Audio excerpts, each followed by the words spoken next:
নমস্কার বন্ধুরা, আপনাদের অরুন্ধতী ব্লগে আপনাদের স্বাগত জানাই। আজ আপনাদের দেখাবো ঘাটাল মহকুমার নিমতলার রেশমকুটি।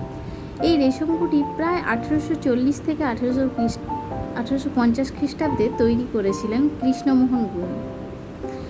এখানে তৈরি হতো সুতা, রেশম ও তসরের কাপড়। বাঙালি ও অবাঙালি মিলে জানেন এখানে 250 জন কর্মী বিভিন্ন কাজে নিযুক্ত ছিলেন এই কারখানায়। এখানে বানক নামে এক ধরনের রেশম তৈরি হতো। সেই সময় কৃষ্ণমোহন বাবুর কারবার চলতো মুম্বাই, লাহোর, মাদ্রাজ, অমৃতসর, কলকাতা সহ প্রায় দেশ জুড়ে।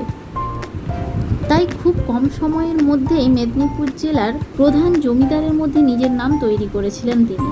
এই বস্ত্র ব্যবসাকে কেন্দ্র করে নিমতলা গ্রাম অত্যন্ত সমৃদ্ধশালী হয়ে উঠেছিল। প্রায় 1920 খ্রিস্টাব্দে গান্ধীজির বিদেশি দ্রব্য বয়কটের আন্দোলনের শুরু হয়েছিল সমগ্র দেশ জুড়ে। এর ফলে বিদেশি দ্রব্যের ওপর নির্ভরশীল ব্যবসাগুলি এগিয়ে যাচ্ছিল ধ্বংসের দিকে।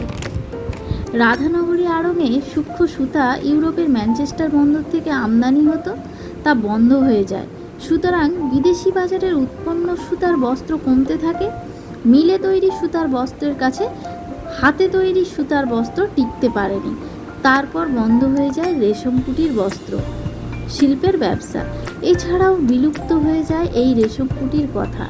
এখন শুধু রেশমকুটি খেলার মাঠ হিসেবেই প্রযোজ্য।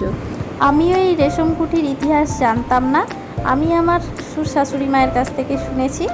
আজ এইটুকুই থাক, আরেকদিন অন্য একটা ব্লগ নিয়ে আসবো। ভালো থাকবেন, সুস্থ থাকবেন।